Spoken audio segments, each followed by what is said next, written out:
ರಾಯಚೂರು ಮಹಾನಗರ ಪಾಲಿಕೆ ಹಾಗೂ ಗ್ರೀನ್ ರಾಯಚೂರು ಸಹಯೋಗದಲ್ಲಿ ಇಂದು ಪರಿಸರ ಸ್ನೇಹಿ ಮಣ್ಣಿನ ಗಣಪತಿ ತಯಾರಿಸುವ ಸ್ಪರ್ಧೆಗೆ ಸಚಿವ ಎನ್ಎಸ್ ಬೋಸರಾಜು ಚಾಲನೆ ನೀಡಿದ್ರು. ನಗರದ ಜಿಲ್ಲಾ ಮಹಾತ್ಮ ಗಾಂಧಿ ಕ್ರೀಡಾಂಗಣದಲ್ಲಿ ಆಯೋಜಿಸಲಾಗಿದ್ದು, ಸಸಿಗಳ ಬೀಜ ಹಾಗೂ ಮಣ್ಣಿನಿಂದ ತಯಾರಿಸಿದ ಗಣಪತಿಯಲ್ಲಿ ಎಲ್ಲಾ ಮಕ್ಕಳು ಭಾಗವಹಿಸಿದ್ರು. ಈ ಸ್ಪರ್ಧೆಯ ನಂತರ ವಿಜೇತರಿಗೆ ಬಹುಮಾನ ಹಾಗೂ ಎ ಸರ್ಟಿಫಿಕೇಟ್ ನೀಡಲಾಗುವುದು.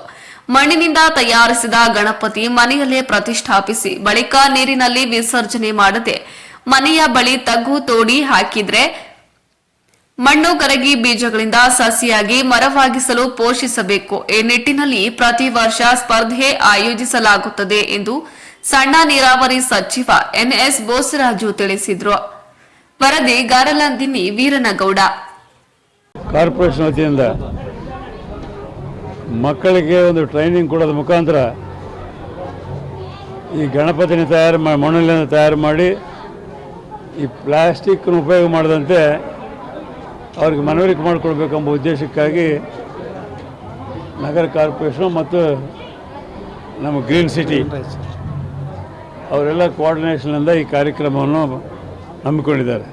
ಭಾಳ ಅತ್ಯಂತ ಉತ್ತಮವಾದಂಥ ಕಾರ್ಯಕ್ರಮ. ಈಗ ಪ್ಲಾಸ್ಟಿಕ್ಕನ್ನೇ ಸರ್ಕಾರ ನಿಷೇಧ ಮಾಡಿದೆ, ಆದರೂ ಜಾರಿಗೊಳಿಸಬೇಕಾದ್ರೆ ಜನರ ಸಹಕಾರ ಇದ್ದರೆ ಮಾತ್ರ ಮಾಡಲಿಕ್ಕೆ ಸಾಧ್ಯ ಆಗ್ತದೆ.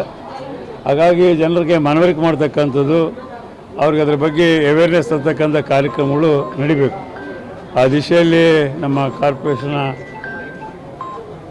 ಸದಸ್ಯರು ಹಾಗೂ ಅಧಿಕಾರಿಗಳು ಅತ್ಯಂತ ಉತ್ತಮವಾದಂಥ ಕಾರ್ಯಕ್ರಮ ಹಮ್ಮಿಕೊಂಡು ಆ ಗ್ರೀನ್ ಸಿಟಿ ಅವರ ಏನು ಇವತ್ತು ನಮ್ಮ ರಾಜೇಂದ್ರ ಅವರು, ಸರಸ್ವತಿಯವರು, ಸಂಘಟಕರೆಲ್ಲ ಸಾಕಷ್ಟು ಪ್ರಯತ್ನ ಮಾಡ್ತಾಯಿದ್ದಾರೆ ಪರಿಸರನ ಉಳಿಸಬೇಕು ಅಂತೇಳಿ.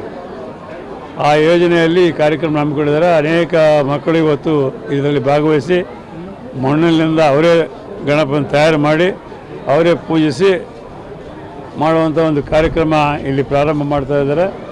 ಈ ದಿಶೆಯಲ್ಲಿ ಅವರಿಗೆಲ್ಲರಿಗೂ ಮನವರಿಕೆ ಮಾಡಿ ಈ ಪರಿಸರವನ್ನು ಯಾವ ರೀತಿ ಉಳಿಸಬೇಕು ಎಂಬ ಒಂದು ಮಾಹಿತಿ ಅವ್ರಿಗೆ ಸಿಗೋದ್ರ ಜೊತೆಯಲ್ಲಿ ಇಡೀ ನಗರಾದ್ಯಂತ ಮತ್ತು ಜಿಲ್ಲಾದ್ಯಂತ ಈ ಕಾರ್ಯಕ್ರಮದ ಪ್ರತಿಫಲ ಸಿಗಲಿ ಅಂತೇಳಿ ಸಂದರ್ಭದಲ್ಲಿ ಹಾರೈಸಿ ಅತ್ಯಂತ ಉತ್ತಮವಾದಂಥ ಕಾರ್ಯಕ್ರಮವನ್ನು ಏರ್ಪಡಿಸಿರ್ತಕ್ಕಂಥ ನಗರ ಕಾರ್ಪೊರೇಷನ್ವರೆಗೂ ಮತ್ತು ನಮ್ಮ ಗ್ರೀನ್ ಸಿಟಿಯ ಮುಖ್ಯಸ್ಥರಿಗೆ ಎಲ್ಲರಿಗೂ ನನ್ನ ಅಭಿನಂದನೆಗಳು ಸಲ್ಲಿಸ್ತೇನೆ.